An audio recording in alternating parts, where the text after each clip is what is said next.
Akjon erta tongda, hali shahar uyg'onishga ulgurmagan paytda ustaxonaga keldi. Ko'chara sokinlik haqm surardi. Sovuq havo ko'kragini to'ldirib, ongini biroz tiniqlashtirgandek bo'ldi. U eshikni ochib, ichkariga kirdi va chiroqlarni yoqdi.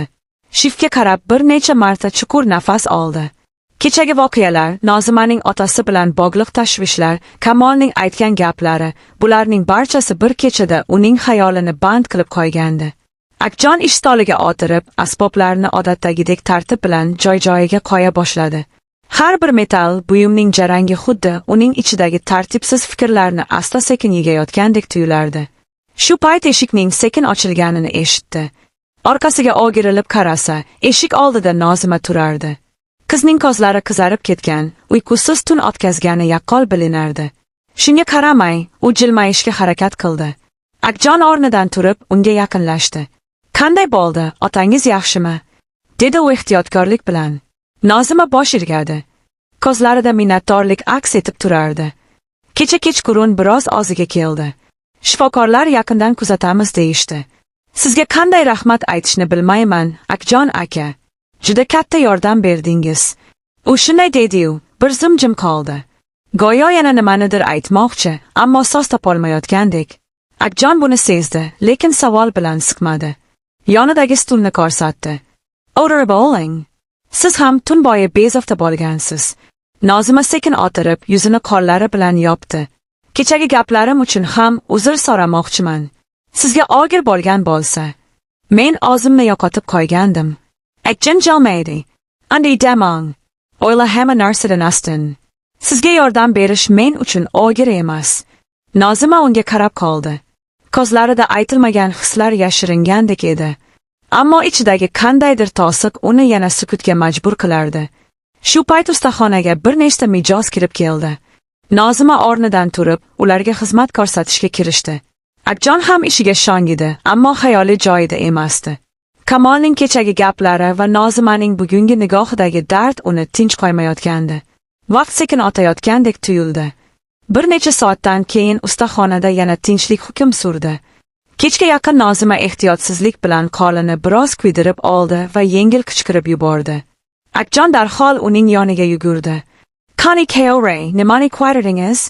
Nozima qo'lini tortmoqchi bo'ldi, lekin Akjon ehtiyot bilan ushlab qoldi. "O'zingizni ehtiyot qilishingiz kerak", dedi u biroz qo'ygandek. "Keling, sovga turamiz." Suv oqayotgan paytda Nozima past ovozda "Rahmat" dedi.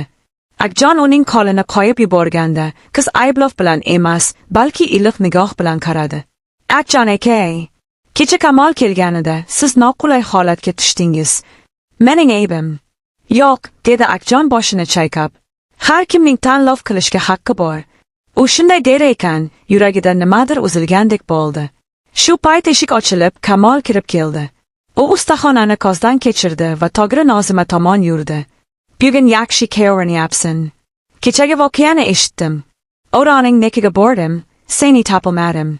"Rahmat", dedi Nozima qisqa javob bilan. "Bugun kechqurun gaplashsak deb o'ylagandim", davom etdi Kamol. "Boki chalg'irsin." "Bugun imkonim yo'q", dedi Nozima qat'iy. Kamolning nigohi Akjonga ko'chdi. "Yoki boshqa rejang bormi?" Akjon vaziyatni yumshatishga harakat qildi. "Agar ishlari bo'lsa, majburlamang." Kamol sovuq jilmaydi. "Mayli, men qaraman." U chiqib ketdi. Ustaxonada yana jimlik. Nozimaning qo'llari titrayotganini Akjon payqadi. "Qo'rqmang, hammasi yaxshi bo'ladi", dedi u. Bu so'zlar qizni biroz tinchlantirgandek bo'ldi. Kechqurun ustaxonani yopib, birga chiqishdi. Sovuq shamol esardi. "Yo'ldan o'zaymiz tari. Akjon aka, sizga bir narsa aytmoqchiman. Men Kamol bilan munosabat qurmoqchi emasman. Bu haqda o'ylamang", dedi Akjon. "Sizning yo'lingiz o'zingizniki. Lekin men sizni hurmat qilaman. Sizning yoningizda o'zimni ishonchli his qilaman." Akjon yuragining tez urayotganini sezdi. Shu payt orqadan Kamolning ovozi eshitildi. Ularning holatini ko'rib, jahli chiqdi. Ammo Nozima qat'iy gapirdi. "Bu mening tanlovim." Kamol o'girlik bilan ketdi.